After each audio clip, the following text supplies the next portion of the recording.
शराब जिस तरह इस्लामी नहीं हो सकती, जिस तरह ज़िना इस्लामी नहीं हो सकता, मुझे पैदा करने वाले की कसम है बैंक भी इस्लामी नहीं हो सकता। और अब जितने इस्लामी बैंक खुले हैं, हर बैंक में एक मुफ्ती बैठा है। हर बैंक में कौन बैठा है? अल्लाह की कसम एक मुफ्ती बैठा है। उस मुफ्ती का ओहदा क्या है? शरिया एडवाइजर। शरिया एडवाइजर। 2.5 से 3 लाख रुपए हर मुफ्ती को तनख्वाह मिल रही है। पैदा करने वाले की कसम उठा के कहता हूं, ये इस्लामी बैंकों के मुफ्ती, आप उसके पास जाएंगे, जो भी आप करना चाहेंगे वो कहेगा ये इस्लाम के मुताबिक है और हम इस्लामी कारोबार करते हैं, आप हमारे साथ कारोबार करो। हम सूद को हराम समझते हैं, सूद पर लानत भेजते हैं, सूद अल्लाह और अल्लाह के रसूल के खिलाफ जंग है। पैदा करने वाले की कसम है, सारा काम ही सूदी कर रहे हैं। नाम बदल दिए, उन इस्तिलाहात के अंदर तहरीफ कर दी है। मैं 2 मिसालें भी आपको दे देता हूं, फायदा होगा आपको। इनकी इस्लामियत भी आपके सामने खुल जाएगी और पता भी चल जाएगा कि इस्लामी और बैंक ये दोनों इकट्ठे हो सकते हैं। जरा गौर करना, ये दोनों मिसालें अल्लाह की कसम मेरे साथ पेश आई, मेरे साथ पेश आई। मेरे जाती मामला है मेरा ये, जो मैं आपके सामने रख रहा हूं। एक बंदा मेरे पीछे जुमा पढ़ता था। बिस्मिल्लाहिर्रहमानिर्रहीम।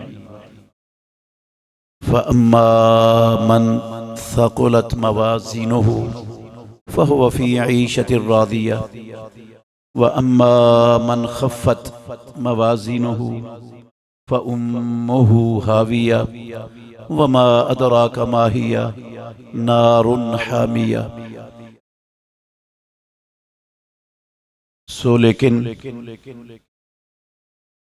जिसकी नेकियों वाला पल्लड़ा भारी हो गया, वो खुशी वाली पसंदीदा जिंदगी में होगा।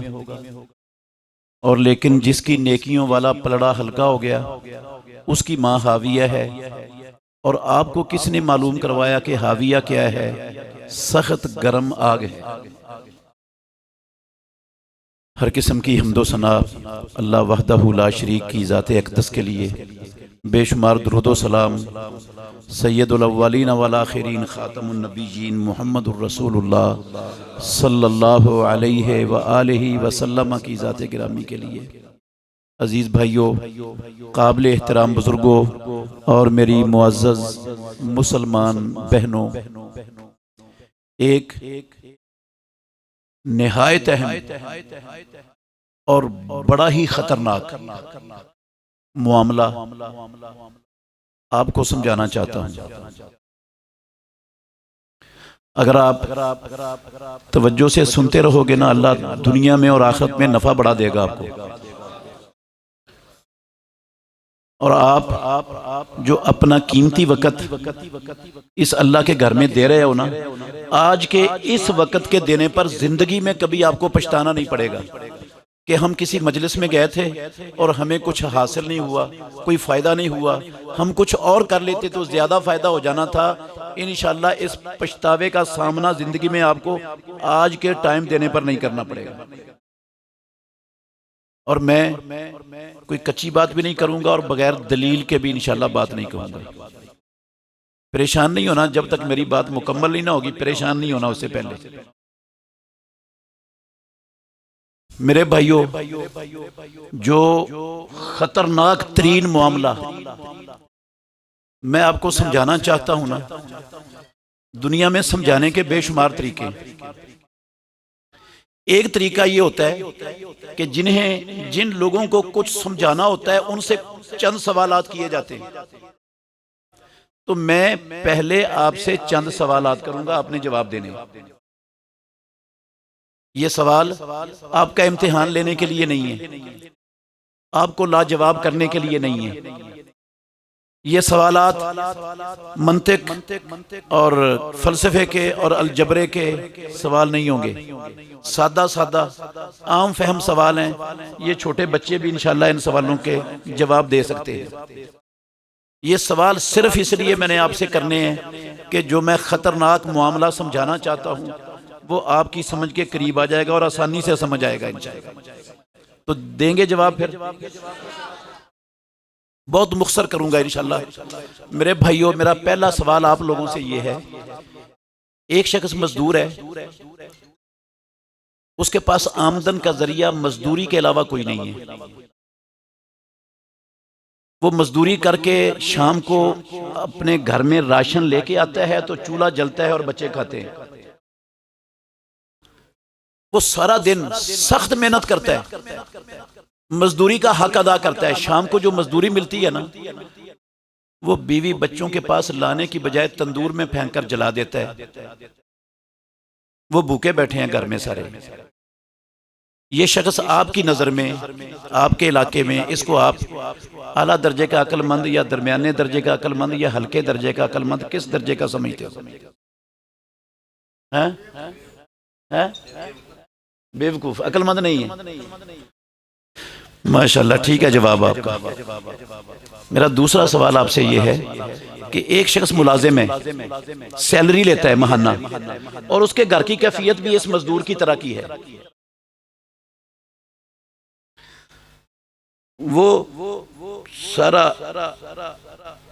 महीना दयानतदारी से मेहनत करके महीने बाद जो उसे सैलरी मिलती है वो भी तंदूर में फेंक कर जला देता है, घर लेकर नहीं जाता, जबकि उसके पास आमदन का कोई जरिया है ही नहीं।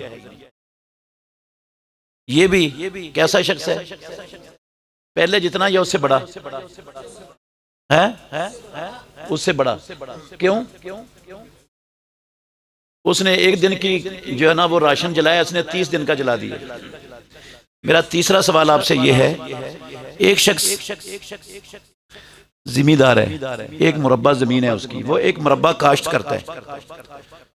जब फसल बिल्कुल तैयार हो जाती है ना, काटने के पक जाती है, वो माचिस लेकर तीली लगा के उस सारी खड़ी फसल को जला देता है, पकी हुई फसल को। ये बंदा कैसा है?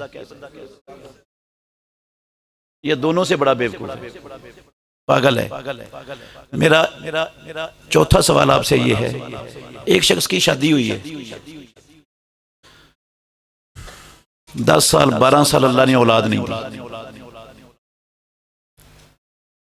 बड़े इलाज करवाए उसने, आखिर 15 साल बाद अल्लाह ने बेटा दे दिया। इस बेटे के पैदा होते ही ये शख्स उसका गला घूंट के उसको कत्ल कर देता है। इसके बारे में क्या ख्याल है? ये तीनों से बड़ा पागल और बेवकूफ है, जालिम भी है। मेरा इससे अगला सवाल आपसे ये है, एक शख्स सारी जिंदगी मेहनत मजदूरी करता है, कारोबार करता है, तिजारत करता है, ज़राअत करता है, किराए के मकान में रहता है बीवी बच्चों के साथ, वो अपना घर भी चलाता है और अपने जाती घर के लिए पैसे भी बचाता है। वो पैसे बचा बचा कर फैसलाबाद की सबसे अच्छी सोसाइटी में एक बड़ा प्लाट खरीदता है, उसमें 2-3 मंजिला घर बनाता है। जब घर मुकम्मल हो जाता है, घर की तमाम जरूरियात घर में पूरी हो जाती हैं, अब इसने किराए के मकान से घर में आना है, नए घर में अपने जाती घर में मुंतकिल होना है। ये शख्स इसकी छत पे चढ़ता है और तीसरी मंजिल से ऊंधे मुंह कूद कर खुदकुशी करके मर जाता है। इस बंदे के बारे में क्या ख्याल है? ये इन चारों से बड़ा पागल और बेवकूफ है, इसलिए कि वो जो बेटे को कत्ल करता है ना, जो पहला है उसने एक दिन की मजदूरी जलाई, जो दूसरा है उसने महीने का राशन जलाया, जो तीसरा है उसने 6 माह का राशन जला दिया। 6 माह का राशन जला दिया। ये 6 माह का राशन आइंदा फिर ये काश्त करेगा, दोबारा 6 माह बाद फिर आ जाएगा, उस वक्त तक ये उधार लेकर गुजारा कर लेगा। और जिसको पहले 15 साल बाद अल्लाह ने बेटा दिया है उसको कत्ल कर देता है। अब दोबारा पता नहीं इसकी किस्मत में औलाद है या रब ने देना या नहीं देना। ये उससे भी बड़ा पागल और बेवकूफ है जो अल्लाह की इस नेमत को जाया कर रहा है, जिसके दोबारा मिलने की उम्मीद पता नहीं है कि नहीं मिलता है कि नहीं मिलता। और जो खुदकुशी कर रहा है घर तैयार करके रहने से पहले, मेरे मोहतरम भाइयों, वो इसलिए सबसे बड़ा पागल और बेवकूफ है कि जिंदगी तो एक ही मर्तबा मिलती है, ये इसको दोबारा मिलनी। औलाद मुमकिन है रब दोबारा भी दे दे, जो 15 साल बेटा दे सकता है वो बाद में भी देने पर कादिर है, वो बाद में भी दे सकते हैं, मुमकिन है इसके मुकद्दर में हो। लेकिन मेरे भाइयों बुजुर्गों, जो खुदकुशी करता है इसको भी रब दोबारा जिंदगी दे देगा? यह जिंदगी सिर्फ एक ही मर्तबा मिलती है दुनिया में, एक ही दफा मिलती है। मेरा आखिरी सवाल है आपसे, दयानतदारी से बताना है आपने। ये जो आपने मेरे सवालों के जवाब दिए, ये ऊपर ऊपर से जवाब दिए हैं या वाकयातन आपके दिल की आवाज थी? दिल की आवाज है। तो फिर मेरे भाइयों याद रखें, मैं अल्लाह के घर में बैठा हूं, मैंने आपसे वादा किया है कच्ची बात कोई नहीं करूंगा, बगैर दलील के भी नहीं कहूंगा। इंशाल्लाह फायदा आपको बड़ा होगा जिंदगी में इंशाल्लाह। ये बात आपको इतने आसान लफ्जों में नहीं समझाई होगी किसी ने जो मैं आपको समझाना चाहता हूं। मैं अल्लाह के घर में बैठ के दयानतदारी से कहता हूं, आज अल्लाह की जमीन पर आसमान के नीचे 2.25 अरब के लगभग ला इलाहा इल्लल्लाह मुहम्मदुर रसूलुल्लाह पढ़ने वाले मुसलमान हैं। ये 2.25 अरब मुसलमान इन 5 से बड़े पागल और बेवकूफ हैं बगैर शक शुबे। और अगर मैं ये कह दूं कि दुनिया में हिंदुओं से, सिखों से, यहूदियों से, ईसाइयों से, कम्युनिस्टों से, बुद्ध मतों से भी बड़े पागल और बेवकूफ दुनिया में आज के मुसलमान हैं, अल्लाह की कसम ये मैंने मुबालगा नहीं किया ना गलत कहा।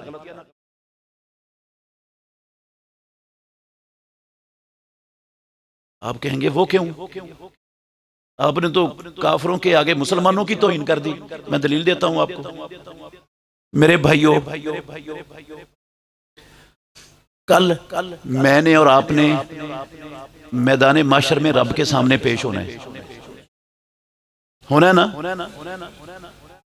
और वहां अल्लाह ने एक तराजू लगाना है, तराजू कायम करना है रब ने, है करना है। वनज़उल मवाज़ीनल क़िस्त यौमिल क़ियामा, हम क़यामत वाले दिन इंसाफ वाला तराजू कायम करेंगे। मेरे मोहतरम भाइयों बुजुर्गों, वो तराजू जो मैदान माशर में रब ने लगाना है वो मेरा और आप लोगों का वजन तोलने के लिए नहीं होगा कि हमने दुनिया में खा पी कर कितना वजन बनाया था। वजन तोलने के लिए होगा वो मेरी और आपकी जायदाद, कोठियां, बंगले, सादो सामान और जो कुछ हमने इकट्ठा किया दुनिया में, दौलत, इसको तोलने के लिए होगा वो तराजू। किसके पास ज्यादा थी, किसके पास कम थी? नहीं, वो मेरी और आपकी डिग्रियां तोलने के लिए होगा। क्या तोला जाएगा वहां? आमाल तोलने के लिए होगा। और कल मेरे लिए और आपके लिए जन्नत और जहन्नुम का फैसला आमाल की बुनियाद पर होना है। अगर मेरी और आपकी नेकियां ज्यादा हो गई गुनाहों से तो हम जन्नत में चले जाएंगे, और अगर नेकियां कम हो गई गुनाहों से, हल्का हो गया नेकियों वाला पलड़ा, गुनाहों वाला भारी हो गया, तो कहां जाएंगे? जहन्नुम में। ये किसने कहा? मैंने। ये कुरान के लफ्जों का तर्जुमा आपने सुना है, सूरह अल-कारिया की आखिरी आयतें, शक शुबा नहीं है इसमें। तो कल जन्नत और जहन्नम का फैसला आमाल की बुनियाद पर होना है। और मैं अल्लाह के घर में बैठा हूं, दयानतदारी से कहता हूं, आसमान के नीचे रब की जमीन पर मेरे मोहतरम भाइयों, आमाल से ज्यादा कीमती दौलत और सरमाया दुनिया में किसी के पास नहीं है। अमाल से कीमती सरमाया किसी के पास नहीं है। मैं मिसाल भी देता हूं, दलील भी देता हूं, समझ आ जाएगी इंशाल्लाह बात। कल अगर हम में से किसी के अल्लाह जहन्नुम में डालने का फैसला कर देता है, अल्लाह ना करे, आप अच्छे लोग हैं, मैं आपकी नहीं अपनी मिसाल दे लेता हूं, अल्लाह कल मेरे जहन्नुम में डालने का फैसला कर देता है मैदान माशर में।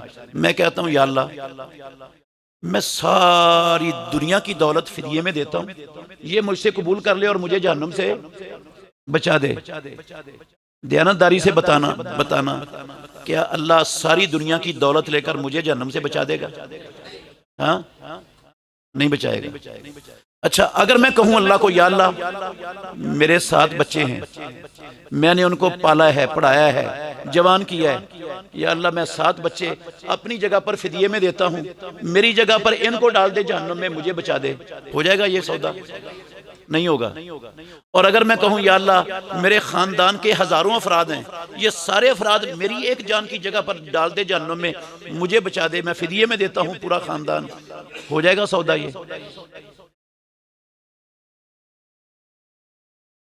ये जो पेश हो रहा है ना, ये एक दिन की मजदूरी नहीं है, ये 1 महीने की, सैलरी नहीं है, ये 6 माह की फसल की आमदन नहीं है, ये 15 साल बाद मिलने वाला एक बेटा नहीं है, ये जिंदगी में सिर्फ एक मर्तबा मिलने वाली एक जान नहीं है जो दी जा रही है। कुछ भी रब ने फिदिये में लेकर मुझे और आपको जहन्नुम से नहीं बचाना। क्या चीज बचाएगी? नेकियां। क्या चीज बचाएगी? नेकियां। तो इसका मतलब है नेकियां इन सारी चीजों से क्या है? ज्यादा कीमती। आप माशाल्लाह सारे समझदार बैठे हैं, मुझे दयानतदारी से बताना, नेकियों के अलावा कोई और शय है जिसकी बुनियाद पर कल क़यामत वाले दिन रब फैसला करेगा जन्नत और जहन्नुम का? हाँ, कोई शय नहीं। मेरे और आपके दलील भी सुन लें। मेरे और आपके नबी मोहम्मद रसूलुल्लाह सल्लल्लाहु अलैहि वसल्लम ने कहा, और मेरे भाइयों, लंबी हदीस है, एक जुमला सिर्फ पढ़ूंगा, आपको सारी हदीस याद आ जाएगी। आपने कहा, या फातिमा बिनता मुहम्मदिन सलीनी मिन माली मा शि'त ला उनी अनके मिन अल्लाह शैया। ए मोहम्मद के जिगर का टुकड़ा, इमामुल अंबिया की लख्ते जिगर फातिमा, मुझसे सवाल कर लो, मेरे हाथ में जो कुछ है मैं दे सकता हूं। कल क़यामत के दिन मैं मोहम्मद आपके काम नहीं आ सकता। मत समझना मैं इमामुल अंबिया की लख्ते जिगर हूं, मैं खातमुन नबीयीन के जिगर का टुकड़ा हूं, मैं सैयदुल अव्वलीन वल आखिरीन की बेटी हूं। ये मुझे बाजू से पकड़कर जन्नत में ले जाएंगे, मैं नहीं ले जा सकता, मैं नहीं काम आऊंगा आपके। मोहम्मदुर रसूलुल्लाह भी वहां अपनी लख्ते जिगर बेटी के काम नहीं आ सकते। तो कोई मौलवी साहब, कोई पीर साहब, कोई सिलसिले का माशाल्लाह सरबराह, वो मेरे और आपके बाजू को पकड़ कर ले जाएगा जन्नत में? हाँ? अच्छा मेरे भाइयों, मोहम्मदुर रसूलुल्लाह सल्लम भी काम नहीं आएंगे तो काम क्या आएगा? नेकियां, नेक अमाल। तो फिर दयानतदारी से बताएं, इससे कीमती दौलत और सरमाया कोई है? और हम, मैं और आप सारे, और अल्लाह की कसम 2.25 अरब मुसलमान उम्मत रोजाना बिला नागा अपनी नेकियों को, सारी की हुई नेकियों को तंदूर में डाल के अपनी खुशी से, दिल की खुशी से जला रहे होते, और सब जला देते हैं। सारी नेकियां जला देते, हर बंदा जला रहा है, कोई तंदूर में डाल के जला रहा है और कोई तीली लगा के सारी नेकियों को फूंक रहा है। आप कहेंगे हम तो नहीं फूंकते, मैं अभी साबित करता हूं, आप सारे फूंकते हैं, नेकियां फूंक रहे हैं आप। और आपने दिल से कहा, जो एक दिन की मजदूरी, 1 महीने की सैलरी, 6 महीने की फसल जलाता है, वो दिल से पागल और बेवकूफ है। तो जो सारी जिंदगी की सबसे ज्यादा कीमती दौलत और सरमाया, जिसके बगैर जन्नत में जाने का सवाल पैदा नहीं होता, जहन्नुम से बचने का, जो उसको जलाए, उससे बड़ा पागल और बेवकूफ दुनिया में कोई होगा? और हम कर रहे हैं ये काम। सुने मेरे भाइयों, शैतान हमसे कुछ मनहूस काम करवाता है और हम खुशी से वो काम करते हैं, खुशी से करते हैं। शैतान के पास मुझसे और आपसे जबरदस्ती करवाने का इख्तियार और अथॉरिटी, वो मेरा और आपका कान मरोड़ के, गिच्ची पकड़ के जबरदस्ती हमसे कोई काम नहीं करवा सकता। कैसे करवाता है? सिर्फ हमें क्या करता है? दावत देता है, और हम उसकी दावत को सुनकर अपना सर तस्लीमे खम कर देते हैं, फौरन मान लेते हैं। अल्लाह और उसके नबी का फरमान सुनते हैं, एक कान से सुनते हैं, दूसरे से निकाल देते हैं, टस से मस भी नहीं होते। शैतान की बात आती है, फौरन सर झुक जाता है। वो हमसे कुछ गंदे मनहूस काम करवाता है। अल्लाह की कसम, ये काम एक एक ऐसा काम है, मेरी और आपकी सारी जिंदगी की नेकियों को फूंक देता है, जला देता है। उनमें से एक काम है शिरक। उनमें से एक काम क्या है? क्या काम है? शिरक। क्या काम है? शिरक। मैं लंबी बात नहीं कर रहा। अगर किसी बंदे की नेकियां जमीन से लेकर आसमान तक का खला भरा हुआ, मेरे भाइयों, जमीन से लेकर आसमान तक का खला नेकियों से भरा हुआ हो, एक जर्रा बराबर शिरक हो जाए, कितना शिरक हो जाए? जर्रा जितना। कसम है परवरदिगार की, वो जर्रा बराबर शिरक जमीन और आसमान के खला के बराबर नेकियों को सेकंड से पहले जलाकर राख कर देगा। एक जर्रा बराबर शिरक से सारी नेकियां जलकर राख हो जाएंगी। मैंने नहीं कहा, कुरान में लिखा है, सूरह जुमर की 65 नंबर आयत है। अल्लाह रब्बुल आलमीन ने कहा वलक़द ऊहिया इलैका व इलल्लज़ीना मिन क़ब्लिका ला इन अशरकता ला यहबतन्ना अमलुका वला तकूनन्ना मिनल खासिरीन। ऐ मेरे मोहम्मद सल्लल्लाहु अलैहि वसल्लम, आपकी तरफ भी वही कर दी गई, आपसे पहले पैगंबरों की तरफ भी वही की गई थी। अगर आपसे शिरक हो गया तो जरूर भी जरूर आपके सारे अमल बर्बाद हो जाएंगे और जरूर भी जरूर आप खसारा पाने वालों की सफ में शामिल हो जाओगे। किनको कहा अल्लाह ने? इमामुल अंबिया को।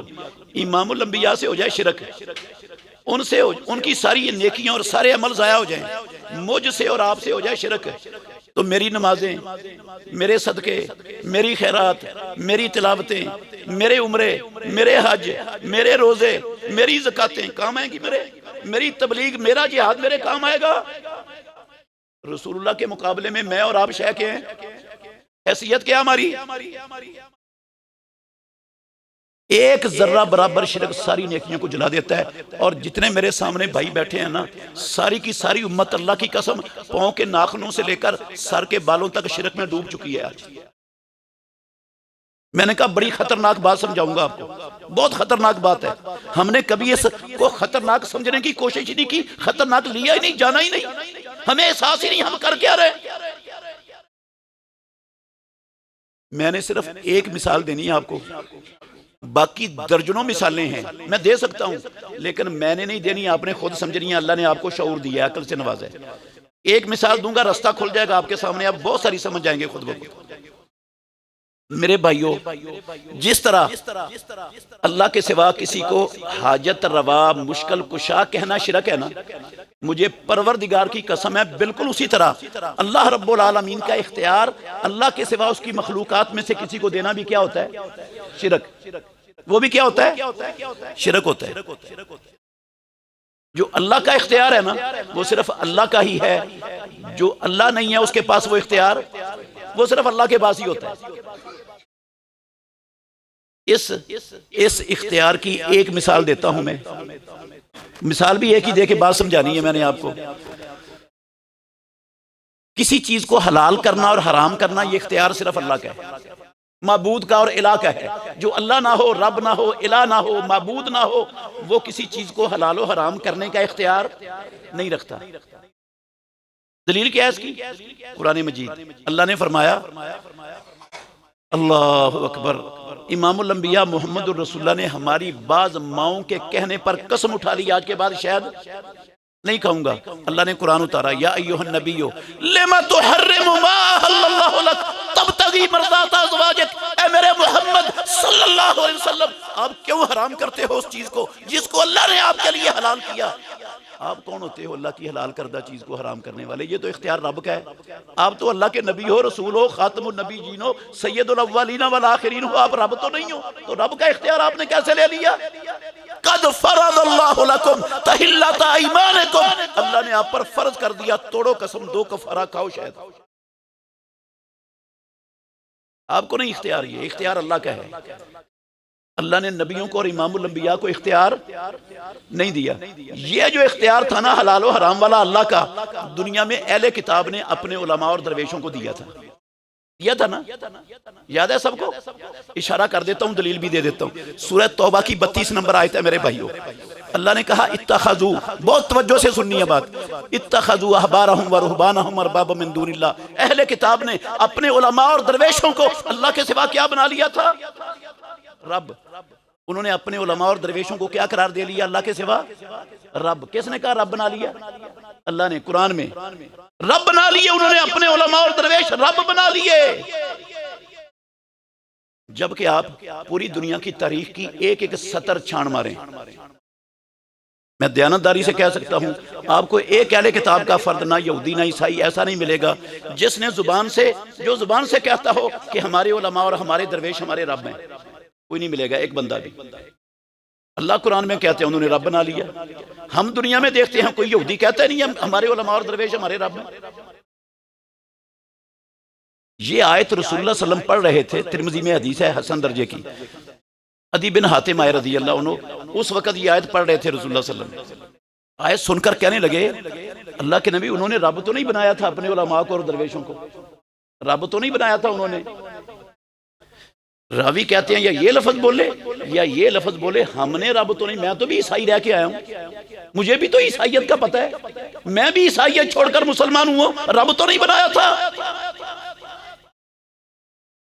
रसूलुल्लाह सल्लल्लाहु अलैहि वसल्लम ने फिर कुरान की इस आयत की वजाहत की। कुरान की वजाहत करने की जिम्मेदारी किसकी थी दुनिया में? इमाम अल अंबिया की। कुरान में अल्लाह ने कहा व अनज़लना इलैका ज़िक्रा लितुबय्यिना लिन्नास मा नुज़िला इलैहिम, 44 नंबर आयत है सूरह नहल की, 44 नंबर आयत। कुरान की बयान करने की जिम्मेदारी रसूलुल्लाह की रब ने बनाई। तो आपने कहा मैं उसकी तर्जुमानी करता हूं आसान लफ्जों में आपको ताकि जल्दी समझ आ जाए। आपने कहा अदी अहले किताब के उलमा एक चीज अल्लाह ने हलाल की है और अहले किताब के उलमा उसको कह देते थे ये क्या है, हराम है। तो अहले किताब वाले उलमा की बात मानकर अल्लाह की हलाल करदा चीज को हराम मान लेते थे कि नहीं? उन्होंने कहा अल्लाह के नबी ऐसा तो था, ये तो होता था। फिर आपने कहा एक चीज अल्लाह ने हराम की है और अहले किताब के उलमा ने कहा ये हलाल है और लोग उनके उसको हलाल मान लेते थे कि नहीं उलमा के कहने पर? उन्होंने कहा ऐसा भी था।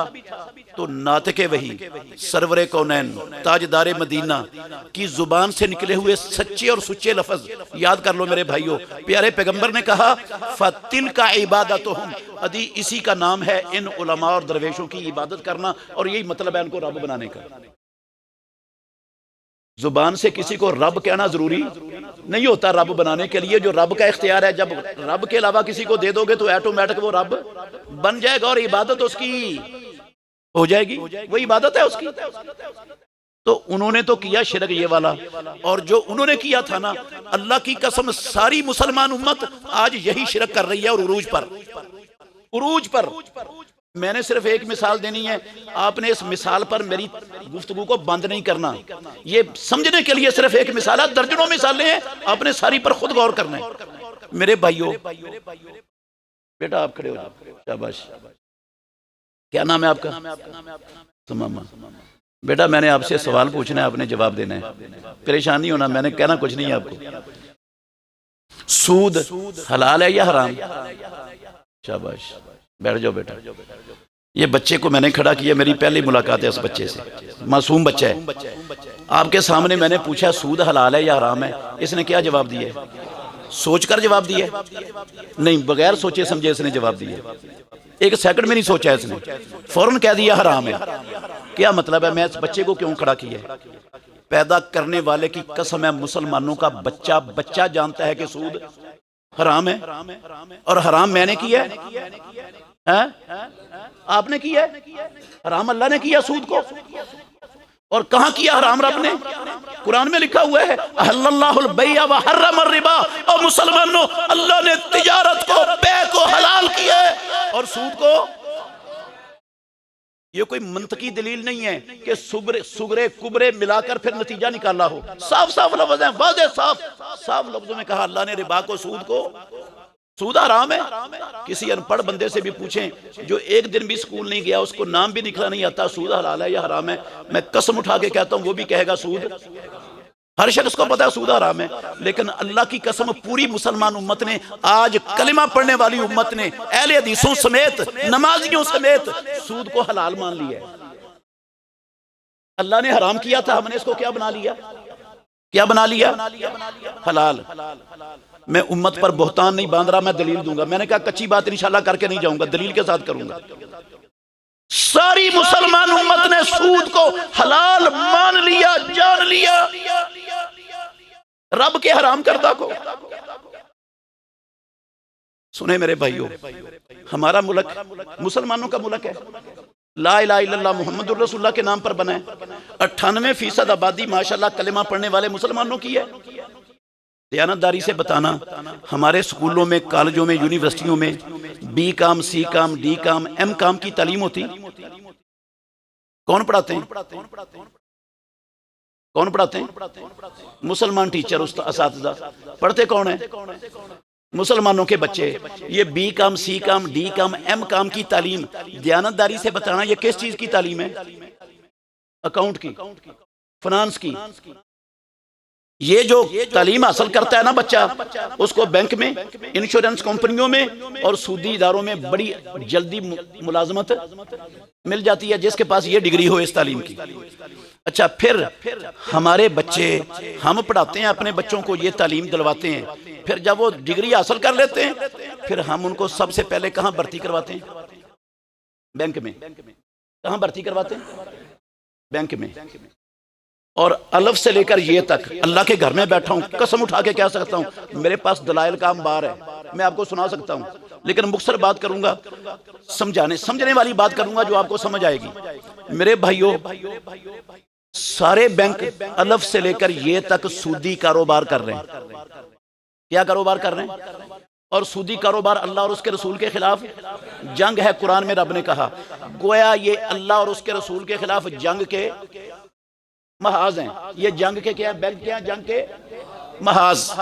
इनमें सूदी कारोबार होता है, सारा ही सूदी कारोबार होता है, कोई सूद के बगैर कारोबार नहीं बैंकों के अंदर, पूरे का पूरा। अच्छा, कितने बैंक हैं आपके मुल्क में? हजारों नहीं, लाखों। कितने बैंक हैं? लाखों। इन बैंकों के अंदर काम करने वाले मुलाजिमीन कितने? करोड़ों, बिला मुबालगा करोड़ों। ये जो करोड़ों मुलाजिमीन हमारी इन बैंकों में मुलाजिम है, ये इसराइल से आए हुए से नहीं है, अमेरिका और बरतानिया से आए हुए चूड़े हैं, ये बर्मा से आए हुए बुद्ध मत हैं, या हिंदुस्तान से आए हुए हिंदू या सिख हैं? कौन है? हमारे बच्चे, हमारे भाई, हमारे चाचे ताए, हमारे रिश्तेदार, हमारे खानदानों के माशाल्लाह चश्मो चराग कलिमा पढ़ने वालों के, मुसलमानों के, ला इलाहा इल्लल्लाह के, मुल्क का नमक खाने वाले, ये करोड़ों लोग ये सारा कुछ कर रहे हैं। दयानतदारी से बताइएगा, अल्लाह के घर में बैठे हो, मेरी तरफ की बात नहीं करनी आपने। तो मेरे भाइयों, ये जो तालीम से लेकर बैंक में भर्ती करवाने तक, फिर नौकरी करने तक, ये सारा कुछ हम हराम समझ के करवाते हैं अपने बच्चों से या हलाल समझ के? दयानतदारी से बताएं। हैं? हराम समझ के? हलाल समझ के। ये दलील दी है मैंने कि मुसलमानों ने सूद को क्या बनाया हुआ है? हलाल बनाया हुआ है।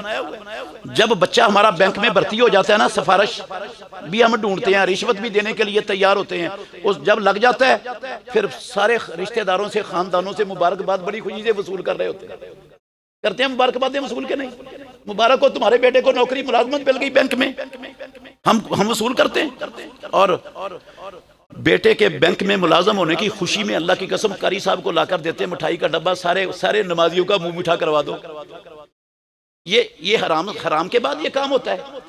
ये दलील है इस बात की कि हमने इसको क्या समझा हुआ है? हलाल समझा हुआ है। हमारे करोड़ों बच्चे, सिर्फ बच्चे नहीं, अल्लाह की कसम, इस कदर मनहूस दौर आ गया है, हमने मुसलमानों ने अपनी खूबसूरत बच्चियां, नौजवान, उनको नीम बरहना करके, उनको फूल कली की तरह सजाकर, फबाकर, खुशबू लगा के, हमने उनको बैंकों में रिसेप्शन की टेबल पर जाकर बैठा दिया। वो आने वाले गैर महरम मर्दों से डीलिंग करने के लिए वो बच्चियां रह गई, मर्द सारे मर गए, खत्म हो गए। अब बच्चियों ने डीलिंग करनी है गैर महरम मर्दों से, और वो भी नीम बरहना लिबास में, खुशबू लगाकर, फूल कली की तरह सज फप कर बैठी होती। और बैठी कहें अल्लाह और उसके रसूल के खिलाफ महाज जंग में। बेटी किसकी है? अहले हदीस की, अहले सुन्नत की, आशिक रसूल की, गुलाम मुस्तफा की, अलहाज की, सदके वारी, कुर्बान या रसूलुल्लाह के नारे लगाने वालों की। क्या ये हराम समझ के भेजी है वहां बच्ची इस सूरत हाल में? मेरे भाइयों, नाराज नहीं होना, मुझे दयानतदारी से बताएं, सारी दुनिया के मुसलमान हुक्मरान कशकोल गले में लटकाए हुए हैं, झोलियां फैलाई हुई हैं, कभी वर्ल्ड बैंक के दरवाजे पर, कभी यूएनओ की दहलीज पर, कभी सलामती काउंसिल के मस्टंडों के पास, कभी अमेरिका बदमाश के पास, और कभी IMF के इंसान नमा खिंजीरों के पास। हमारा मुल्क डिफाल्टर होने लगा है, हमारा मुल्क डिफाल्टर होने लगा है। हमें डॉलरों के चंद टुकड़े सूद पर, हमारी झोली में, कशकोल में चंद टुकड़े सूद पर डाल दो, मैं बाकी इदारों की और बाकी सबकी बात नहीं करता, सिर्फ IMF की बात करता हूं। अल्लाह की कसम, अल्लाह के घर में बैठा हूं, मेरे पास दलाइल हैं। वो IMF वाले इन मुसलमान हुक्मरानों से गैर अखलाकी और गैर इंसानी, अल्लाह की कसम, शर्तें मनवाते हैं। कौन सी शर्तें? काबे के रब की कसम मैं साबित कर सकता हूं, मैं मुबालगा नहीं कर रहा। गैर इंसानी, गैर अखलाकी शर्तें मनवाते हैं। जब ये गैर इंसानी, गैर अखलाकी शर्तें मान लेते हैं, फिर वो एक किस्त देने का वादा करते हैं। मुझे पैदा करने वाले की कसम है, आपके मुल्क का वजीर आजम वो बंदर की तरह टपूसड़ियां मारता हुआ वहां से आता है, कहता है कौम मुबारक हो, हमें एक किस्त मिलने का वादा हो गया, हम डिफॉल्टर के खतरे से बच गए। वो जो कौम को, पूरी कौम को मुबारकबाद दे रहा है, वो हराम काम पर मुबारकबाद दे रहा है? वो हलाल समझ के दे रहा है।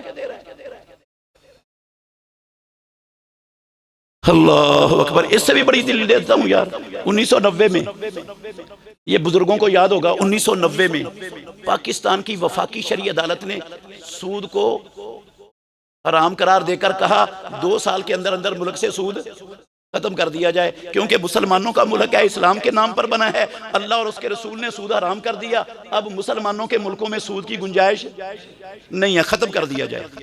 मुझे पैदा करने वाले परवरदिगार की कसम है, ये ऑन द रिकॉर्ड है, ऑफ द रिकॉर्ड बात नहीं सुना रहा मैं आपको। उस वक्त का मुल्क का वजीर आजम जिंदा है, मरा नहीं अभी। उस वक्त जो मुल्क का वजीर आजम था, उसने इस वफाकी शरी अदालत के फैसले को सुप्रीम कोर्ट में चैलेंज कर दिया और दरखास्त क्या दी सुप्रीम कोर्ट में। उसने कहा पाकिस्तान, अल्लाह की कसम ये लफ्ज है उसके, पाकिस्तान सूद के बगैर चल नहीं सकता, हमें इस फैसले के खिलाफ स्टे दिया जाए। और उस वक्त की पाकिस्तान की जो है ना, वो सुप्रीम कोर्ट ने इस फैसले के खिलाफ स्टे दे दिया।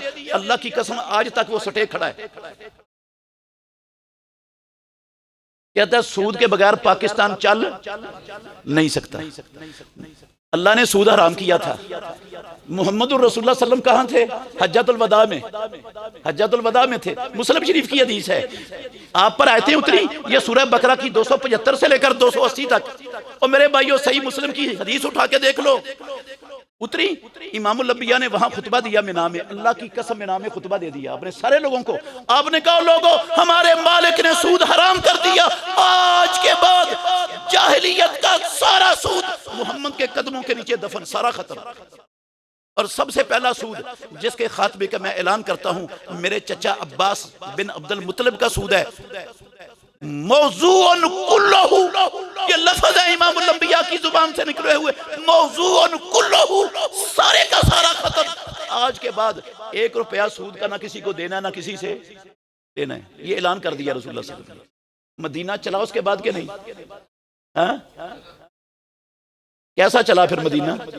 सिद्दीक़ अकबर के दौर में एक सूद का लेन देन नहीं था, फरूक आजम के दौर में 1 टके का लेन देन नहीं था सूद का। अल्लाह की कसम ऐसा चला, हर पैदा होने वाले मुसलमानों के बच्चों को कौमी खजाने से वजीफा मिलता था। ये कहते हैं सूद के बगैर चल नहीं सकता। अच्छा, इन्होंने सूद का फैसला वफाकी शरी अदालत का रोक दिया, अब पाकिस्तान चल पड़ा है ना, चल पड़ा ना। अब दूध शहद की नहरें चल रही हैं। हाँ, सारी महंगाइयां खत्म हो गई, तंगदस्तियां खत्म हो गई, बेरोजगारियां खत्म हो गई। ये दुनिया के दरिंदे भेड़िए इदारों से हमें निजात और आजादी मिल गई। चल पड़ा ना पाकिस्तान। जो थोड़ा बहुत चल रहा था, अल्लाह की कसम उसका भी बेड़ा गर्क करके रख दिया इन्होंने। ये हराम समझ के ये जो स्टे की दी है दरखास्त, स्टे लेने की हराम समझ के दी, हलाल समझ के दी। फिर मेरे भाइयों नाराज नहीं होना, मैंने अल्लाह की कसम आप अकेलों की बात नहीं कर रहा, मैं सारी मुसलमान उम्मत का रोना रो रहा हूं आपके सामने। एक मुसलमान मुल्क हुकूमत, 60 हुकूमतों में से, मुसलमानों की 60 हुकूमतों में से एक हुकूमत बता दो जिसने मोहम्मद रसूलुल्लाह सल्लल्लाहु अलैहि वसल्लम के फरमान की तरह ऐलान किया हो कि हम मुसलमान हैं, हमारे मालिक ने सूद हराम किया है, आज के बाद हमारे मुल्क में सूद खत्म, ना सूद का रुपया लेंगे किसी को ना देंगे। एक मुल्क का नाम बता दो कौन है? हराम समझा इन्होंने, हलाल माना। रब ने हराम किया था, इन्होंने क्या समझ लिया? तो जो इख्तियार अल्लाह का था हलाल और हराम का, अल्लाह ने हराम किया, इन्होंने हलाल समझा। जिसके कहने पर हलाल समझा उसको रब बना दिया कि नहीं? उसकी इबादत हो गई कि नहीं? तो शिरक किसका नाम है? ये शिरक नहीं। और सारी उम्मत अल्लाह की कसम पांव के नाखूनों से सर के बालों तक इस गलाजत गटर गंद के अंदर, शिरक के अंदर डूबी पड़ी है। और हम ख्वाब देख रहे हैं जन्नत के। शिरक करने वाले को भी नेकी बचेगी, और जब नेकियों वाला पलड़ा उठ गया तो निजात मिल जाएगी, जन्नत मिल जाएगी। कुरान गलत हो जाएगा, और मेरे भाइयों कुरान गलत हो जाएगा। कैसे नहीं? और अल्लाह ने कहा वमन युशरिक बिल्लाहि फक़द हर्रम अल्लाहु अलैहिल जन्नह, जो अल्लाह के साथ शरीक बनाएगा ना किसी को, तौबा के बगैर मर गया, काबे के रब की कसम है जन्नत हराम है, जन्नत में जाने का सवाल ही पैदा नहीं होता। वो अहले हदीस था, अहले सुन्नत था, हाज था, जो कुछ मर्जी था, बगैर तौबा के शिरक वाला मर गया, जन्नत हराम है। पूरी कौम। अच्छा, अब आप अपनी बाजारों में चले जाएं, मंडियों में, मार्केटों में चले जाएं, नाराज नहीं होना। अल्लाह की कसम 90% से ज्यादा कारोबार मुसलमान की दुकानों में, मंडियों में, मार्केटों में सूदी कारोबार हो रहा है। मैं साबित कर सकता हूं, सूदी कारोबार हो रहा है। ये हराम समझ के हो रहा है, हमने हलाल समझा है। अच्छा, कुछ लोग नफरत करते थे, कुछ लोग नफरत करते थे, बचते थे सूद से। जो ऐसा शैतान ने रास्ता खोला, काबे के रब की कसम वो भी सारे फंस गए। शैतान ने ऐसी राह दिखाई, सब फंस गए। आपको पता है 80 की दहाई के बाद, 80 की दहाई के बाद पाकिस्तान में इस्लामी बैंक खुल गए। सुना कभी इस्लामी बैंकों का नाम? नहीं सुना? मैं ना इस्लामाबाद जा रहा था, तो रास्ते में किसी भाई से मुलाकात करनी थी। उसने कहा मैं फलां इंटरचेंज पर आऊँगा, तो आप वहाँ उतरेंगे तो वहाँ मुलाकात हो सकती है। मैं ये जो है ना, शायद वो नीला था या दुला, जो इंटरचेंज है ना, उसमें से उतरा मैं किसी से, मुझे अच्छी तरह भी याद नहीं है। जहाँ मैं उतरा ना इंटरचेंज से, अल्लाह की कसम सामने बैंकों की मार्केट थी, पूरी बैंकों की मार्केट थी। एक बैंक का नाम मैंने पढ़ा, पहली बैंक का जो लिखा हुआ था, मुस्तकीम इस्लामिक बैंक। मुस्तकीम का लफ्ज कहां से आया? इहदिनस सिरातल मुस्तकीम। अगली बैंक, अल्लाह की कसम बगैर फासले के अगली बैंक का बोर्ड लगा हुआ है, तकवा इस्लामिक बैंक। उससे अगली बैंक का नाम लिखा हुआ है, वो भी बोर्ड लगा बहुत बड़ा। अगली बैंक का नाम लिखा हुआ अल मीज़ान रिबा फ्री इस्लामिक बैंक। ये तकवा भी, मीज़ान भी, मुस्तकीम भी, ये लफ्ज कहां से आए? ये कुरान से लिए। कुरान से लफ्ज निकालकर बैंकों का नाम रखकर मुफ्तियों ने, मौलवियों ने, काबे के रब की कसम है, सूद को हलाल कर दिया। और उन मौलवियों ने सूद को हलाल किया, हमने इस्लामी समझकर इन बैंकों से डीलिंग शुरू कर दी। उन मौलवियों को रब बनाकर, कसम है अल्लाह की, हम उनकी इबादत कर रहे हैं। ये शिरक हो रहा है। हम अपनी नेकियों को रोजाना फूंक रहे अपने हाथों से, खुशी से, और हमें पता नहीं हम कर क्या रहे हैं। और जो एक दिन की मजदूरी फूंकता है, कहते हैं हमारे दिल की आवाज है, वो तो पागल और बेवकूफ है। और जो सारी जिंदगी की नेकियां फूंक रहा है, वो सबसे बड़ा समझदार, अक्लमंद, पढ़ा लिखा इंसान है।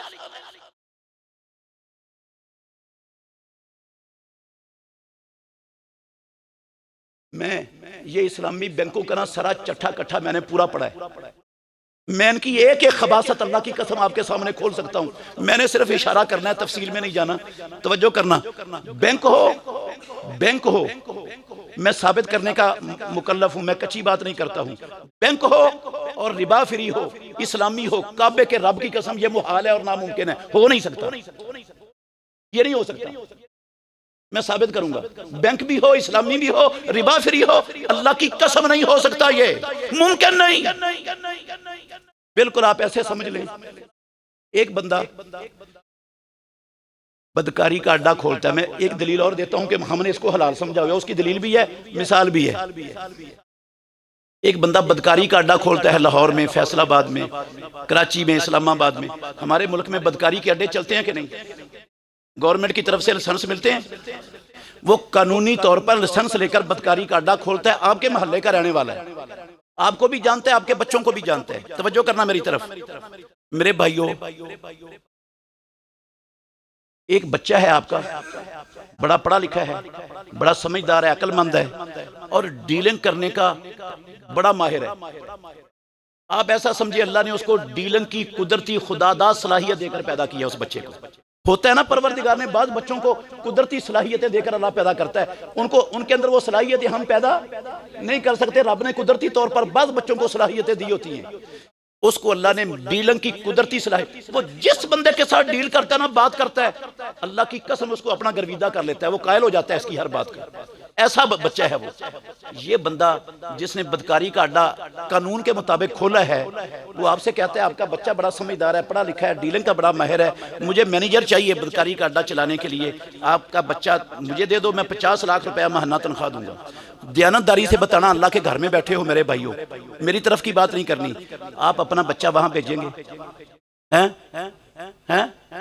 क्यों? हराम है। क्यों नहीं भेजोगे?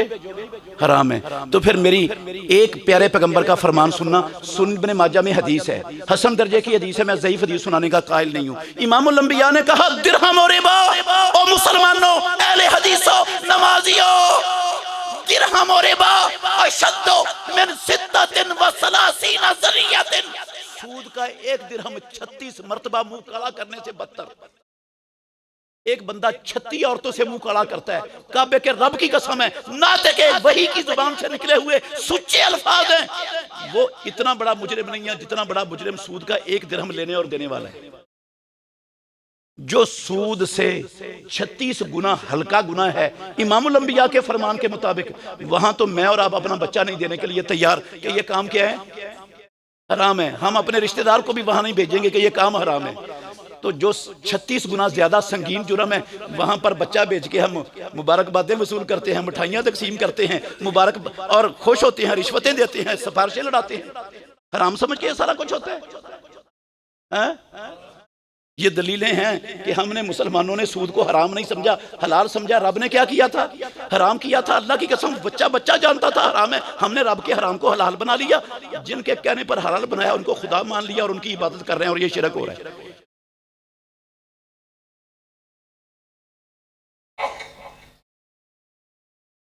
बहुत तकलीफ दे बातें हैं ये, कसम अल्लाह की, बहुत बड़ा फितना है, बहुत बड़ा सैलाब है शिरक का, जिसके अंदर सारी उम्मत मुस्लिमा बह रही है इस वक्त, और हमें पता भी नहीं हो क्या रहा है हमारे साथ कि कौन कर रहा है, दुश्मन हमसे क्या खेल खेल गए।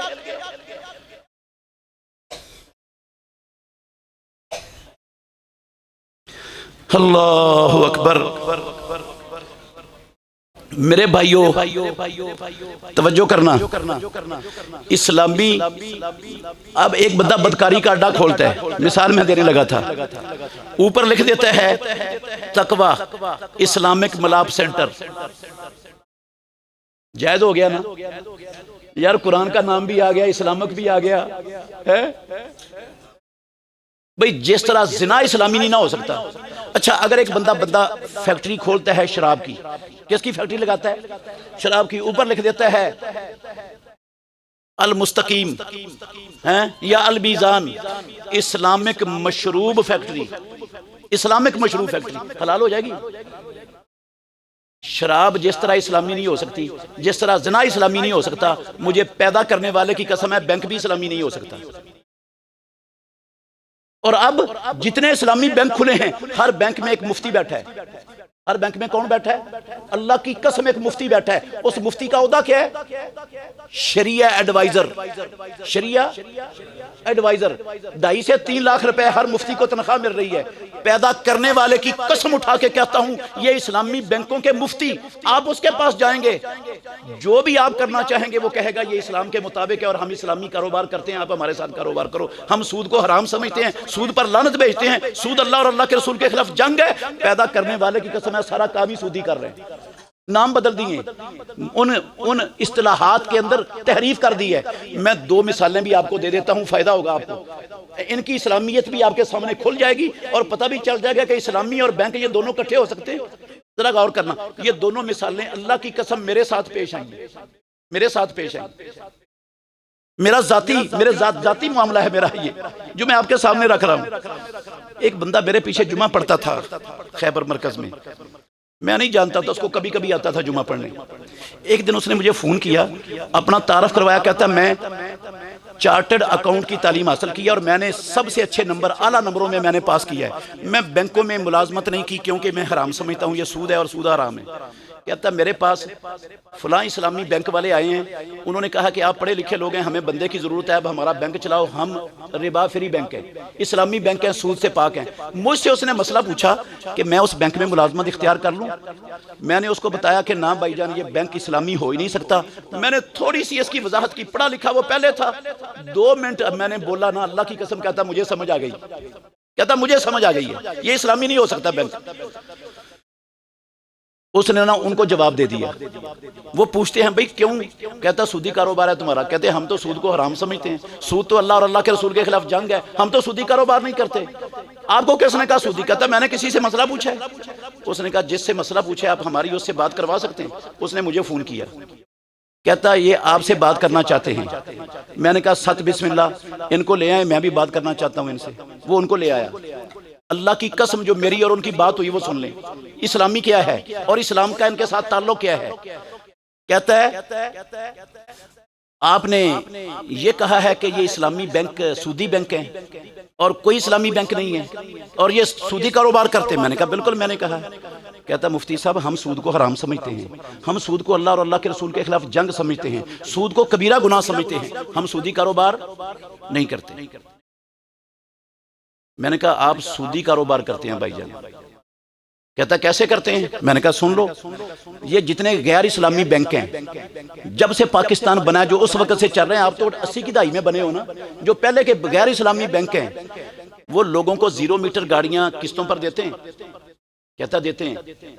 मैंने कहा असल कीमत से ज्यादा कीमत वसूल करते हैं फिर? उसने कहा करते हैं। मैंने कहा तुम भी देते हो अपने कस्टमरों को? कहता हम भी देते हैं। मैंने कहा तुम भी असल कीमत से ज्यादा वसूल करते हो? कहता हम भी करते हैं। मैंने कहा जो गैर इस्लामी बैंक हैं जो लोगों को घर बनाने के लिए हाउस फाइनेंसिंग के नाम पर पैसे देते हैं? उसने कहा देते हैं। मैं क्या आप भी देते हो? कहता हम भी देते हैं और हम भी ज्यादा लेते हैं। मैंने कहा आप में और उनमें फर्क क्या है? वो भी यही काम करते हैं, आप भी वो काम करते हैं। कहता मुफ्ती साहब ये वाला फर्क समझाने के लिए हम आपके पास आए हैं। आप लोगों को मौलवियों को नहीं समझ, मैं आपको समझाता हूँ ये फर्क है उनमें और हमारे काम में। जो फर्क समझाया ना मेरे भाइयों, आसान लफ्जों में आप भी समझ लें। उसने कहा ये जो गैर इस्लामी बैंक हैं वो जो ऊपर पैसे लेते हैं ना किस्तों में, वो लेते हैं इंटरेस्ट। वो क्या लेते हैं? इंटरेस्ट। वो क्या लेते हैं? इंटरेस्ट। और जो हम ऊपर पैसे लेते हैं हम लेते हैं रेंट। वो इंटरेस्ट लेते हैं, हम क्या लेते हैं? रेंट। अल्लाह की कसम कहता है हम रेंट लेते हैं, हम इंटरेस्ट नहीं लेते। इंटरेस्ट सूद होता है और रेंट सूद नहीं होता। अल्लाह अकबर। मैंने कहा आप रेंट नहीं लेते, आप सूद लेते हो। आप रेंट नहीं लेते, आप सूद लेते हो। कहता है हम रेंट की भी दलील देते हैं। उनकी रेंट की दलील भी सुन लो मेरे भाइयों, मैं दयानतदारी से आपको सुना रहा हूँ। कहता है ये जितने गैर इस्लामी बैंक हैं वो किस्तें मुकर्रर करते हैं, पहली किस्त से लेकर आखिरी किस्त तक वो एक बराबर किस्तें वसूल करते हैं। और हम जो किस्तें लेते हैं ना, जितने पैसे वो कस्टमर हमें जमा करवा चुका होता है गाड़ी के, आधे पैसे जमा हो गए तो आधा किराया हम क्या कर देते हैं? कम कर देते हैं। अगर पहले हम 1000 रुपया लेते थे, अब कितना लेंगे? 500। फिर जब 2/3 दे देगा तो फिर 250 रह जाएगा। तो हम तो साथ साथ जितना वो मालिक बनता जाता है उतना किराया भी कम करते जाते हैं। ये हम किराया लेते हैं, हम सूद नहीं लेते। मैंने कहा भाईजान आप किराया नहीं लेते, आप सूद लेते हो। कहते अच्छा फिर ये जो रेंटे कार, रेंटे मोटरसाइकिल, रेंटे मकान, रेंटे दुकान के दफ्तर खोलकर बैठे हैं मुसलमान, ये सब सूदी कारोबार कर रहे हैं? मैंने कहा नहीं भाईजान, ये रेंटे कार, रेंटे मोटरसाइकिल, रेंटे मकान, रेंटे दुकान वाले सूदी कारोबार नहीं कर रहे। रेंट इस्लाम में जायज है। कहता जब आप कहते हैं कि इस्लाम में जायज है तो हम भी रेंट लेते हैं, तो हमारा सूद कैसे हो गया? हमें आप कैसे सूद कहते हैं? मैंने कहा वो रेंट लेते हैं, आप सूद लेते हैं। बड़ा गुस्सा चढ़ा अल्लाह की कसम इस बात पर। कहते हैं मुफ्ती साहब बैंक आप चलाते हो या हम चलाते हैं? मैंने कहा भाईजान आप ही चलाते हैं, मैं नहीं चलाता। कहता जब आप मानते हैं कि बैंक हम चलाते हैं तो हम कहते हैं कि हम रेंट लेते हैं, आप चौथे महल्ले से आकर कहते हैं सूद लेते हैं। आपका क्या ताल्लुक बैंक से? मैंने कहा मैं दलील से कहता हूं भाईजान, मैं दलील से कहता हूं आप सूद लेते हो रेंट नहीं लेते। कहते दलील दे। जो दलील दी मैंने सुन लें, आप भी सुन लें, आपको समझ आ जाएगी इंशाल्लाह।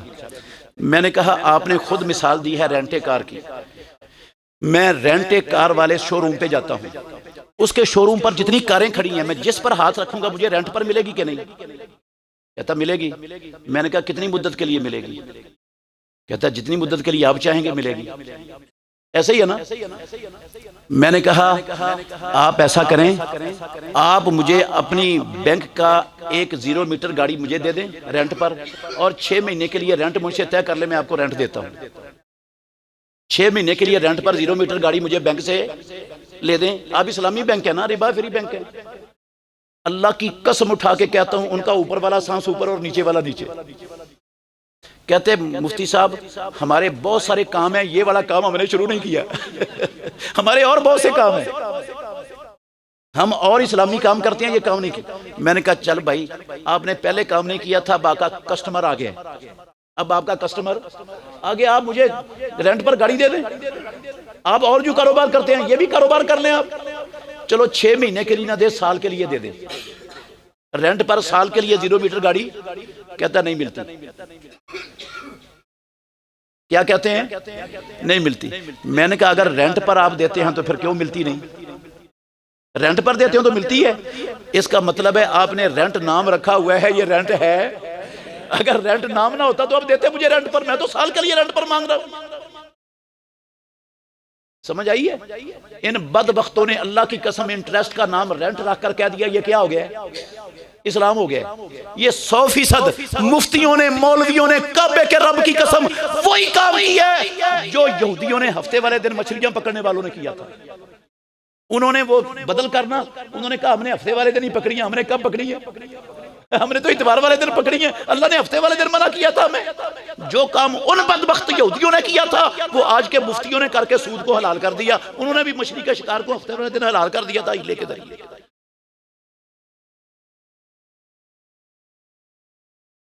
एक ताजर आया मेरे पास कराची का, आप भी फैसलाबाद के हैं, मैं आपको बंदे का नाम भी बता देता हूं जो बंदा मेरे पास लेके आया। उसको जुमा उसने मेरे पीछे पड़ा। ये जो आपका ये कपड़े की मार्केट है मंदर गली, वहां पर भाई की दुकान है, सलमान भाई का नाम है, सलमान। मंदर गली की गली नंबर 1 में उनकी दुकान है। उनका जानने वाला था, उसने उनके पास आया, जुमा पढ़ने मेरे पीछे ले आए। जुमा पढ़ के कहते हैं मैंने आपसे कोई सवालात करने। मैंने कहा पूछो भाईजान। उसने सवालात पूछे, मैंने जवाब दिए। बीच में ना इस्लामी बैंकों का नाम आया। मैंने उस भाई से कहा भाई बैंक इस्लामी नहीं होते, ये इस्लामी बैंक सब दजल है, फ्रॉड है, झूठ है, कोई बैंक इस्लामी नहीं। वो बंदा अहले हदीस था, 5 वक्त का नमाजी था, अल्लाह की कसम पूरी दाढ़ी वाला था, पढ़ा लिखा था, समझदार था। मुझे कहता मुफ्ती साहब आपने कारोबार किया किसी बैंक से? मैंने कहा नहीं किया। कहता मैंने कारोबार किया इस्लामी बैंक से, मुझसे 1 रुपया भी सूद का बैंक ने नहीं लिया। आप कैसे कहते हो कि ये सूद लेते हैं? मुझसे, मैंने एक बैंक से इस्लामी से कारोबार किया, उन्होंने 1 पैसा भी नहीं लिया मुझसे सूद का। मैंने कहा भाईजान आप पसंद करेंगे बताना किस बैंक से क्या कारोबार किया? कहता मैं बताता हूँ। मेरे भाइयों, उसने कहा मैं फैक्ट्री का मालिक हूं, कराची में मेरी जाती फैक्ट्री है, मेरी फैक्ट्री का नुकसान हो गया, फैक्ट्री बंद हो गई, मेरे पास फैक्ट्री दोबारा चलाने के लिए रासुल माल नहीं था, मुझे किसी दोस्त से कर्जा भी नहीं मिला। मैंने अल फलाह बैंक की इस्लामी खिड़की के मुफ्ती साहब से मुआहदा किया। किससे? अल फलाह बैंक की इस्लामी खिड़की। ये खिड़कियों की कहानी भी मैं सुनाऊं ना, अल्लाह की कसम आप हैरान हो जाएंगे, लेकिन वक्त ज्यादा लग जाएगा, मैं खत्म करना चाहता हूं बात अपनी। अच्छा, कहता इस्लामी खिड़की से मैंने कारोबार किया है। मैंने कहा क्या कारोबार किया है? कहता मेरा उनसे मुआहदा हुआ कि आप इतने लाख का खाम माल मेरी फैक्ट्री में डाल दोगे और मैं 3 सालों के अंदर मुनाफे के साथ फी किस्त इस हिसाब से आपको वापस करूंगा। कहता मुआहदा तहरीर हो गया, स्टाम्प पर लिखा गया, गवाहों के अंगूठे सब कुछ हो गया। उन्होंने खाम माल मेरी फैक्ट्री में डाल दिया, मैंने फैक्ट्री चला दी। अल्लाह की कसम वो भाई कहता है अल्लाह का करना ऐसा हुआ वो सारे का सारा पैसा ही डूब गया,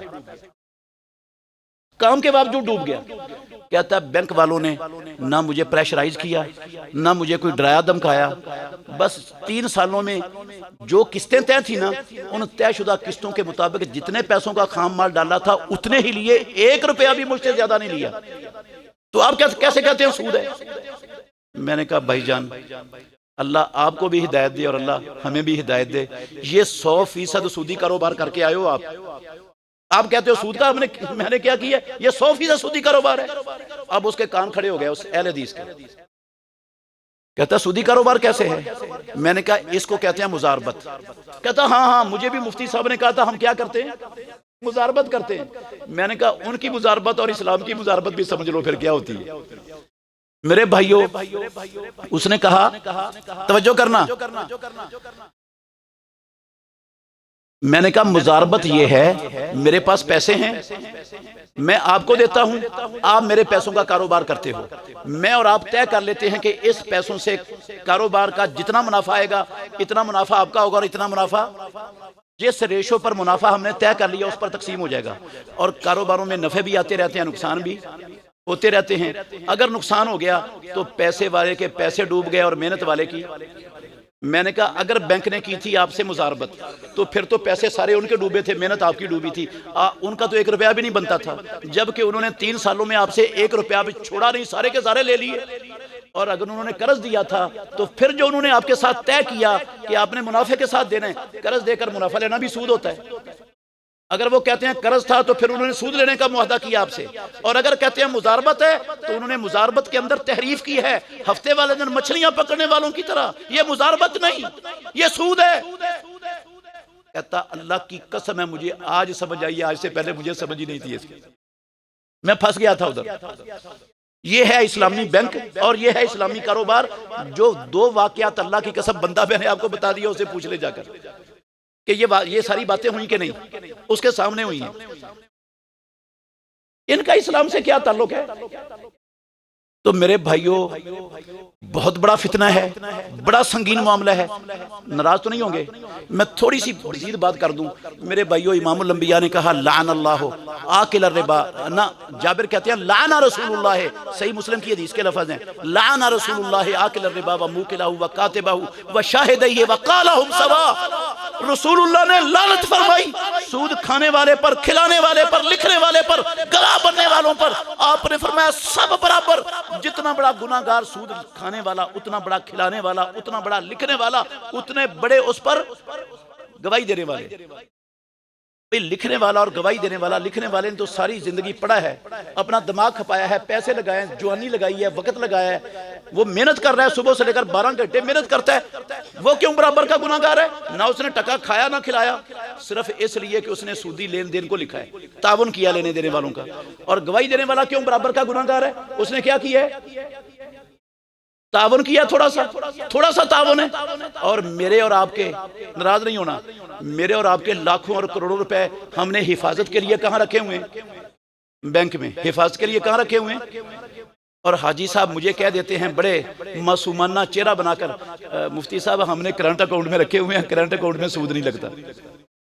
भाई ठीक है, करंट अकाउंट में भाईजान सूद नहीं लगता, लेकिन बैंक आपके करोड़ों रुपए सूद पर इस्तेमाल कर रहा है। आपने छुरा बैंक को दिया हुआ है, आपके छुरे से वो लोगों के गले काटता है, उनकी खलीद हेड़ता है, उनका खून पीता है, और जितना सूद आपके पैसों से कमाता है उस पर वो गोलछड़े उड़ा रहा है, बैंक चला रहा है अपने। अल्लाह और उसके रसूल के खिलाफ महाजे जंग आपके पैसों पर आबाद कर रखे हैं उसने। जितना सूद आपके पैसों पर आता है सब अयाशी करते हैं बैंक उस पर। आप तो गवाही देने वालों से 1000 गुना बड़ा ताउन कर रहे हैं उनके साथ। अगर छोटी सी ताउन करने वाला बराबर का गुनाहगार है तो आप बराबर के गुनाहगार क्यों नहीं? भाई सूद को प्रमोट करना, सूद का दिफा करना, पुष्टिबान बनना, हिफाजत करना, उसको फैलाने में मदद करना, ये बराबर का मुजरिम होना चाहिए कि नहीं होना चाहिए हदीस के मुताबिक? और हम सब हैं, सब हैं हम। फिर हम मासूमाना मुंह बनाकर कह देते हैं मौलवी साहब गल्लां तो ठीक ने तुहाड़ियां, लेकिन मजबूरी है, हालात बड़े खराब ने, घर च पैसे महफूज नहीं होंगे, इसलिए मजबूरी है। तो मजबूरियों से जो हराम चीजें होती हैं ना वो हलाल हो जाती है। मजबूरी से हराम हलाल हो जाता है, नहीं हो जाता है। तो ये दलील देते हैं। मैं अल्लाह के घर में बैठा हूं, पैदा करने वाले की कसम उठा के कह रहा हूं मेरे भाइयों, ये जो मजबूरी से हराम चीज मुबाह हो जाती है, कायदा ठीक है, उसूल भी ठीक है, किताब और सुन्नत से साबित है, लेकिन ये जो मजबूरी हम बताते हैं ना, अल्लाह की कसम ये हकीकी और असली मजबूरी नहीं है, ये जाली मजबूरी है।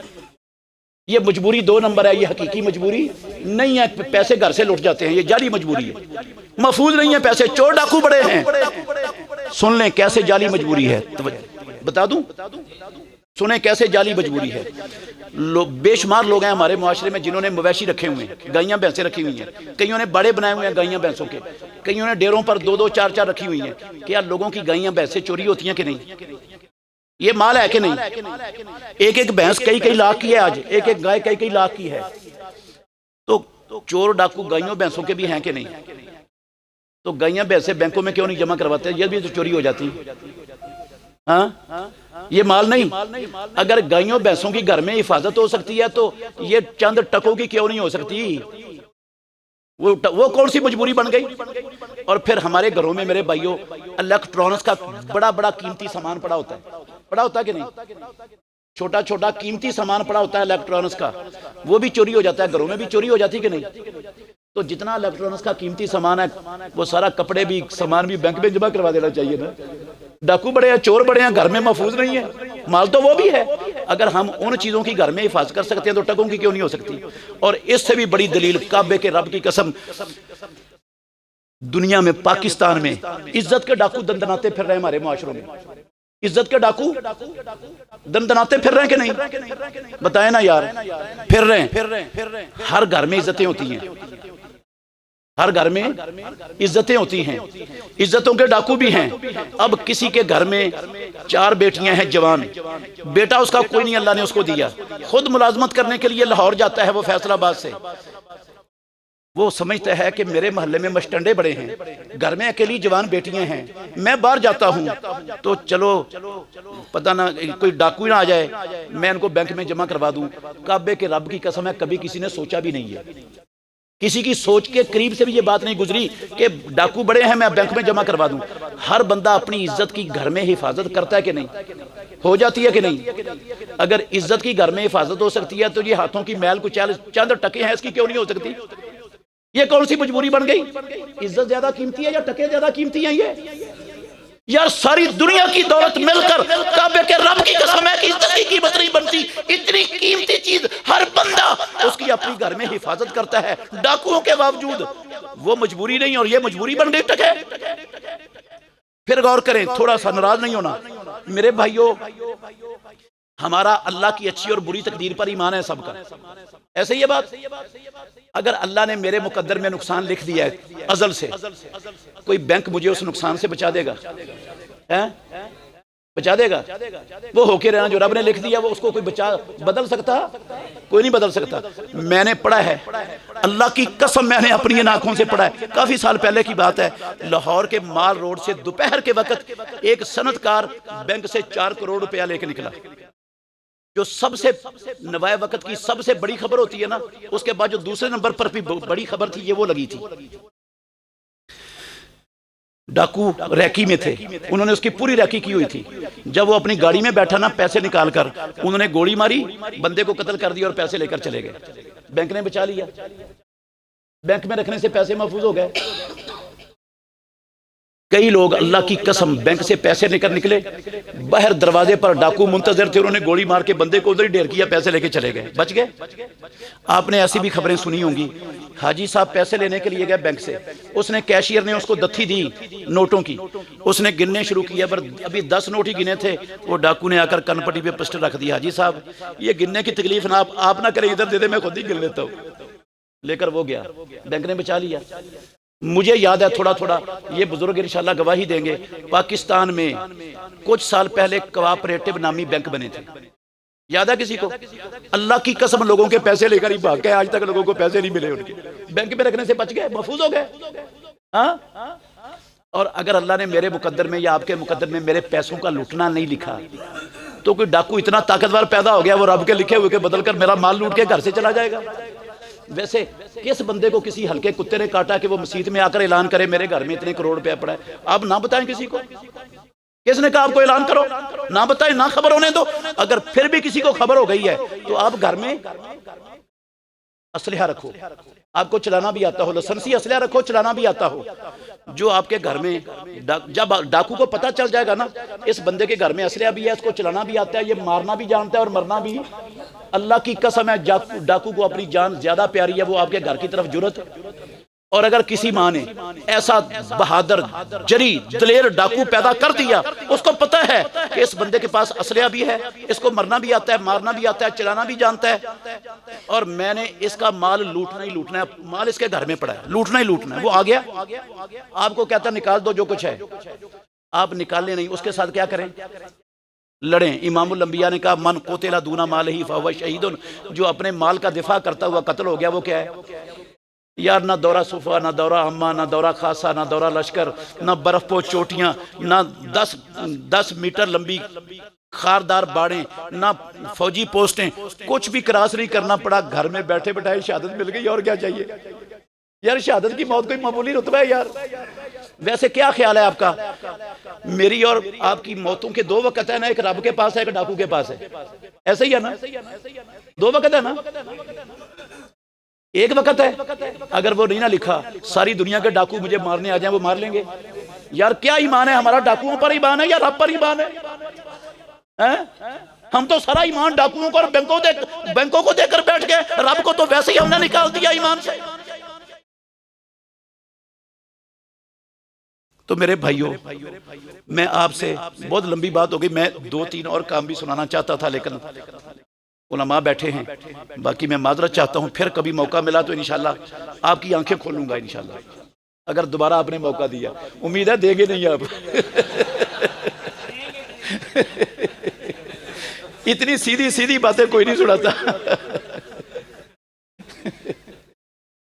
इस मौलवी साहब को पकड़ना, ये मुझे लेके आए, कसूर इसका, मेरा कोई नहीं है।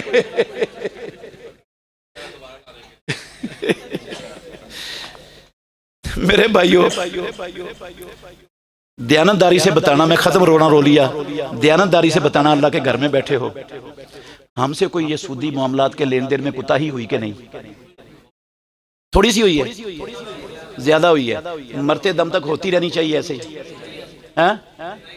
ये देखें, अल्लाह की कसम है, हाथ जोड़कर मिन्नत करता हूं आप सबकी, मेरे पास इख्तियार नहीं है, अथॉरिटी नहीं है आपको मनवाने की, मनवा नहीं सकता, मिन्नत कर सकता हूं, अल्लाह से दुआ करता हूं, या अल्लाह इनके दिल नरम कर दे, सीने खोल दे, या अल्लाह सबके दिल तेरी उंगलियों के दरमियान है, तू अपने नबी की इताअत की तरफ फेर दे। कुछ नहीं सकता हूं, ये दुआ ही कर सकता हूं, ये मिन्नत कर सकता हूं, जो हो गया सो हो गया, तौबा कर लो, माफी मांग लो, आज के बाद हमेशा के लिए लानत भेजो सूद के लेन देन वाले सारे मामलात पर। जो आपके रिश्तेदार, खानदान के अफराद बैंकों में बैठे हैं, सबको वापस बुला लो, लानत भेजो बैंकों पर। जो रोटी का रुकमा अल्लाह ने आपके और आपके खानदान और आपके माँ बाप और औलाद की मुकद्दर में लिखा है, काबे के रब की कसम है, बैंकें और सूदी लेन देन छोड़ने से एक लुकमा भी कम नहीं होगा, ये गारंटी है। और सारे बैंकों में मुलाजमतें करते रहो, और भी हराम तरीके जितने हैं सारे अपना लो, तो जितना रब ने मुकद्दर में लिखा है, पैदा करने वाले की कसम है, ना आप ना आपकी औलाद एक लुकमा उससे ज्यादा नहीं खा सकते। मुझे बताओ फायदा क्या है फिर इन सारी चीजों का? तो खत्म करेंगे ये शिरक। मैंने आपको समझाया था, थोड़ा सा समझाया कि नहीं आया शिरक? हम आज तक यही शिरक समझते रहे कि कब्रों पर सजदा करना सिर्फ शिरक है, और हम तो तौहीद वाले हैं। अल्लाह मुझे और आपको समझने की, अमल करने की तौफीक दे। आखिर दावाना अल्हम्दुलिल्लाहि रब्बिल आलमीन।